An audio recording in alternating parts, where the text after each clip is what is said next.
नमस्कार दोस्तों, मेरा नाम है अखिलेश मदेशिया और आपका इस यूट्यूब चैनल पे बहुत बहुत स्वागत है।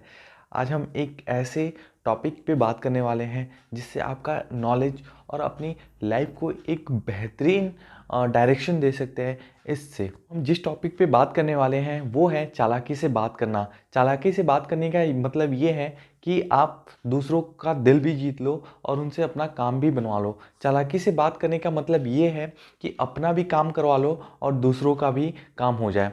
ठीक है, तो चालाकी से बात करने का मतलब इन सब चीज़ों में अगर आप एक्सपर्ट हो जाते हैं, कहीं ना कहीं आप अपनी ज़िंदगी को एक स्मूथ वे में ला सकते हैं।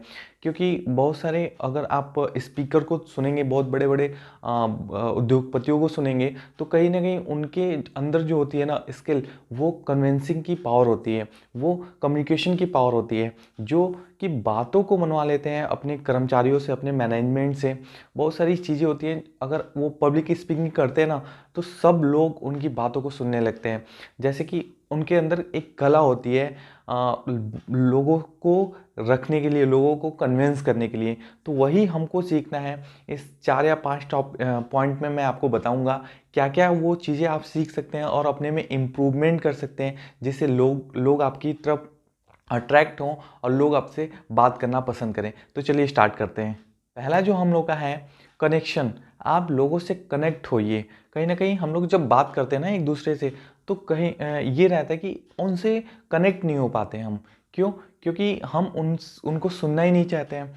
अगर किसी से बात करना है, बात करने से पहले, बोलने से पहले आप उनको समझिए, उनको सुनिए। ठीक है, अगर आप सुनेंगे ना तो वो आपको पता चल जाएगा कि वो किस मूड में है या वो क्या चाहता है। उसी तरीके से आप उससे फिर बात करना चालू कर देंगे। क्योंकि अगर आप उनसे कोई भी बात करते हैं तो कहीं ना कहीं उनकी जो अंदर की भड़ास होती है ना, कि वो किसी से कहना चाहते हैं। लोग अपनी बातें दूसरों से ज़्यादा शेयर करना चाहते हैं, लेकिन आगे वाला पर्सन सुनने वाला होना चाहिए। ठीक है, तो सबसे पहला पॉइंट है हम लोग का कि हम लोग को सुनना आना चाहिए। किसी की बातों को, अगर आप किसी से बेहतरीन दोस्ती करना चाहते हैं, अच्छा फ्रेंड बनाना चाहते हैं, लॉन्ग लास्टिंग फ्रेंड बनाना चाहते हैं, तो आप बोलने से पहले उनको सुनिए। भगवान ने, देखिए, भगवान ने हमें एक मुंह दिया है, दो कान दिया है। क्यों? ज़्यादा से ज़्यादा सुने, कम से कम बोले। ठीक है, दो हाथ दिया है और एक मुंह दिया है कि हम ज़्यादा से ज़्यादा अपने स्किल पर अपने काम करें और कम से कम बोलें। ठीक है, हमें दो कंधे, ठीक है, और एक मुंह दिया है कि हम ज़्यादा से ज़्यादा जिम्मेदारी उठा सकें, कम से कम बोल के। ठीक है, हमें एक मुंह और दो पैर इसलिए दिया है कि हम ज़्यादा से ज़्यादा अपने काम में आगे बढ़ सकें और कम से कम बोल के। ठीक है, तो इन सब चीज़ों से बहुत असर होता है कि अगर आप किसी की बातें सुनने लगते ना, तो जीवन वो जो पर्सन है आगे वाला, वो सोचने लगता है कि यार ये मुझे वैल्यू दे रहा है, कहीं ना कहीं मुझे सुन रहा है, मुझे समझ रहा है, इसलिए वो आपसे धीरे धीरे कनेक्ट हो जाता है। अब अगर आप भगवत गीता, भागवतम पढ़ते हैं, जानते हैं, तो भगवान कृष्ण ने क्या क्या उसमें दिया है। सबसे पहले अर्जुन की जो अंदर की भड़ास है ना, वो कितना भी रोए थे, वो सब उन्होंने सुना। कृष्ण जी ने सारी बातें सुनी उनकी, चाहे उनका दुख हो, अंदर का जो, मतलब जो भी उनके अंदर सारी चीज़ें थी ना, उन्होंने कह डाली। और कृष्ण जी ने बहुत ही पैसेंस के साथ उन अर्जुन जी को सुना। ठीक है, उसके बाद कृष्ण जी बोलना चालू किए थे अपनी गीता। क्योंकि उनको पता था अगर मैं इसकी बात को सुनूंगा नहीं ना और अपना जो ज्ञान है उनको देना चालू कर देंगे, जब देना दूंगा ना तो कोई वैल्यू नहीं रहेगी। इसलिए उन्होंने पहले अर्जुन को अच्छे से सुना, फिर अपना गीता का ज्ञान उन्होंने उनको दिया। ठीक है, तो ये चीज़ होती है कि हमें आप सुनिए, लोगों को सुनिए, तभी आप लोगों से कनेक्ट हो जाएंगे। दूसरा पॉइंट है हमारा, फील गुड कराइए लोगों को। उनकी तारीफ कीजिए, लोगों को उनकी बड़ाई कीजिए। क्योंकि सबको अपनी बड़ाई सुनना अच्छा लगता है, अपनी तारीफ सुनना अच्छा लगता है। तो कहीं ना कहीं लोगों को उनकी तारीफ कीजिए, और कभी भी सच्ची तारीफ कीजिए, ना कि झूठी। देखिए, झूठी और सच्चे में अंतर कैसे है। जैसे मैं एक एग्जांपल देता हूँ। कोई रेड जैकेट पहन के आया, तो आपने कहा यार तेरा रेड जैकेट बहुत अच्छा लग रहा है, ये हुई झूठी तारीफ। क्यों? क्योंकि आपने उसकी तारीफ नहीं की, क्योंकि आपने क्या किया, उसके रेड जैकेट की तारीफ़ की। बट आप ऐसे बोल सकते हैं, अगर रेड जैकेट पहन के आया है वो पर्सन, तो आप क्या कहेंगे, अरे तू आज बहुत जम रहा है, हाँ तुम आज बहुत अच्छे लग रहे हो। तो डायरेक्टली उसकी तारीफ हुई, ना कि जैकेट की। जैकेट को तो इनडायरेक्टली हो गई, लेकिन आज उसकी आपने जेन्युइन तारीफ की, तो कहीं ना कहीं वो आपसे कनेक्ट होना चालू करेगा। और आप भी फील करते होंगे कि आपकी कोई तारीफ करता है तो आपको भी बहुत अच्छा लगता है। भले आप ऊपर ऊपर नहीं कहते अरे यार ठीक है रहने दे, लेकिन अंदर तो बहुत अच्छा फील होता है, ये तो हम मानते हैं, ठीक है। और इन सब चीज़ों को अगर आप अपने पे अच्छा फील कर सकते हैं तो आगे वाले की भी तारीफ़ कीजिए, क्योंकि उसका भी कॉन्फिडेंस बढ़ेगा, वो भी आपसे कनेक्ट होगा और वो भी हमेशा एक मेंटेलिटी बना के चलेगा, ये पर्सन मेरी तारीफ़ करता है, कहीं ना कहीं वो आपसे दिल से कनेक्ट होना चालू कर देगा और हर बात आपकी सुनना चालू कर देगा। और आपसे जो भी आप उसको काम कहेंगे बोलने के लिए, करने के लिए, वो आपसे ज़रूर उन सब चीज़ों को करेगा। तो हमेशा तारीफ़ कीजिए लो, और सच्ची तारीफ़ कीजिए। तीसरा पॉइंट है हमारा, अपनी जो इंटेलिजेंट है ना, उसको बढ़ाइए। बढ़ाइए मतलब अपनी जो बात है छोटे से शब्दों में रखिए, घुमाइए फिराइए मत। कई लोग होते हैं ना, आते हैं आपसे मिलने के लिए और बात कुछ और करनी रहती है, जो कि आपको सीधे सीधे 1 मिनट में कह सकते हैं, लेकिन वो ऐसा नहीं करते। वो कहते हैं, बहुत खिचड़ी पकाते हैं, बहुत सारे कहानियाँ सुनाते हैं, बहुत मतलब कि उसको ऐसे ले जाते हैं कि टॉपिक पे ले जाते हैं। ये गलत बात है, और इससे लोग के मन में ये जाता है ना, कहीं ना कहीं ये मुझे बरगला रहा है या मुझे मिसगाइड कर रहा है और मुझसे काम निकलवाना चाहता है। अगर आप पर्सन, उस जेन्युइन पर्सन को आप बोलेंगे ना, अगर जेन्युइन होगा तो आपको सीधे सीधे थोड़े से शब्दों में आपको वो बात कह देगा।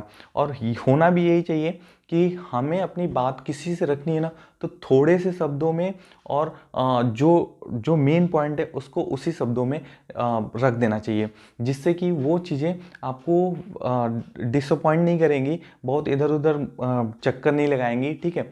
जिससे आपका एक ट्रस्ट वर्दी बन जाएगा उस पर्सन से कि हाँ, ये जो भी कहता है सामने कहता है और अपनी इंटेलिजेंस से कहता है, क्योंकि कम शब्दों में अपनी बात को वो आपके सामने रख दे रहा है, जिससे आपसे लोग कनेक्ट होंगे और आपसे लोग मिलना भी चाहेंगे। चौथा चीज़ है हमारा, अपनी बातों को स्पष्ट और तरीकों को सुधारिए, ठीक है। जैसे अपनी बातों का तरीका क्या होना चाहिए, कहीं ना कहीं हम जो भी स्पीक कर रहे हैं, जो भी बोल रहे हैं और जो भी हम कहना चाहते हैं, उसको स्पष्ट रूप से उसको समझ में आना चाहिए, ठीक है। दूसरी चीज़ है, हमें जैसे कि अपने बातों का वॉल्यूम, कैसा वॉल्यूम होना चाहिए, क्योंकि कई बार होता है कि पब्लिक प्लेस पे वो हम चीज़ें नहीं बोल सकते उससे, लेकिन फिर भी हमारा वॉल्यूम उतना तेज रहता है या उतना धीमे रहता है, ठीक है। उन सब चीज़ों को ध्यान रखना चाहिए। समय रहना चाहिए, मतलब कि किस समय बोल रहे हैं, कैसे बोल रहे हैं और कितनी वॉल्यूम में बोल रहे हैं, इन सब चीज़ों को देख सकते हैं, समझ सकते हैं, ठीक है। और अपनी अपनी बात करने के तरीके को, अपने लोगों से कनेक्ट करने के तरीके को बेहतर कर सकते हैं, ठीक है। तो सबसे ज़रूरी चीज़, जैसे कि शब्दों का चयन बहुत ही ज़रूरी होता है, क्योंकि देखिए शब्द ऐसे होते हैं ना, और आपका पिच कैसा होना चाहिए, जैसे कि आपका इंटेंशन कैसा होना चाहिए। जैसे कि एक सेंटेंस में बोलता हूँ, आप इस सेंटेंस से समझ सकते हैं, जैसे अरे यार क्या ज़िंदगी है, क्या ज़िंदगी है यार, इन दोनों में बहुत बड़ा डिफरेंस है, ठीक है। पहले जो सेंटेंस है वो आपके अंदर के जीवन जीने की कला को दिखाता है, मतलब कि आप कैसे इंजॉय कर रहे हैं जीवन को। बट जो दूसरा सेंटेंस है वो निराशावादी दिखाता है, कहीं ना कहीं निगेटिविटी है आपके अपने जीवन में। तो इन सब चीज़ों को चयन बहुत ज़रूरी है। हम क्या चयन करते हैं, कैसे चयन करते हैं, ये बहुत ज़रूरी है, हमें सीखना चाहिए। और हमें धीरे धीरे इन सब चीज़ों को अगर प्रैक्टिस में लाएंगे तो कहीं ना कहीं हम अपने कन्वर्सेशन को सुधार सकते हैं और बेहतरीन एक वक्ता बन सकते हैं। पांचवी जो सबसे ज़रूरी चीज़ है वो है हेल्प करना सीखिए। आप लोगों से हेल्प लेने से पहले उनका हेल्प कीजिए, क्योंकि अगर आपने कुछ दिया नहीं तो आप अधिकार नहीं है आपको लेने का किसी से भी, ठीक है। आपसे लोग, अगर आप हेल्प करना चालू कर दिए ना, तो लोग आपसे कनेक्ट होना चालू कर देंगे और आपका एक इमोशनल टच बनना चालू हो जाएगा। जैसे कि मान लीजिए कि अगर आप ऑफिस में जा रहे हैं, ठीक है, तो वहाँ के लिए बिना किसी अवसर के, बिना कोई पार्टी, बिना कोई बर्थडे के, आप उनके लिए समोसे ले जाइए या कुछ ऐसे चॉकलेट्स ले जाइए छोटे छोटे, और उनको वहाँ पे बांट दीजिए। तो देखिए सब लोग आपके पास आके ये कहेंगे कि अरे ये क्या था, आज कुछ ऐसा कुछ है क्या? तो आप सिंपल सा कहेंगे नहीं आज कुछ नहीं है, बस मेरा ऐसा अच्छा फील हो रहा था कि मुझे ले चलना चाहिए, क्योंकि आप लोग मेरे जीवन में वैल्यू एडिशन करते हो, मेरे इतनी मदद करते हो। फिर भी अब ये शब्द जो आपने बोल बोल दिया ना, बिना किसी फेस्टिवल पे या बिना किसी बर्थडे पार्टी के ऐसे ही दे दिया आपने उनको, एक सरप्राइज गिफ्ट दे दिया, तो आपसे वो इमोशनली टच हो जाएंगे, इमोशनली कन्विंस हो जाएंगे और हमेशा आपकी हेल्प करने के लिए रेडी रहेंगे, क्योंकि आपने उनको बिना कुछ किए एक छोटी सी खुशियाँ दी हैं, जो कि बहुत ही महत्वपूर्ण होती हैं, बहुत कम लोग करते हैं और मैक्सिमम 99% लोग नहीं करते हैं। अगर ये 2-3 चीज़ें आप करने लगे, जहाँ पे आप जॉब करते हैं, जो आपका फ्रेंड सर्किल है, जो आपकी फैमिली है, अगर इन सब चीज़ों में आप अप्लाई करना चालू कर देते ना, तो देखिए आपका जो कनेक्शन है ना किसी लोगों से, वो बहुत ही बेटर होगा, बहुत ही बढ़िया होने लगेगा और आप अपने जीवन में लगातार आगे की ओर ग्रोथ करना चालू कर देते हैं। ठीक है, आज आज का वीडियो अगर आपके जीवन में थोड़ा भी वैल्यू एडिशन किया हो, इस पॉइंट से आपको हेल्प मिली हो, ठीक है, और अपने जीवन को सुधार सकते हैं, तो इस वीडियो को लाइक कीजिए और सब्सक्राइब कीजिए मेरे चैनल को। Thank you so much.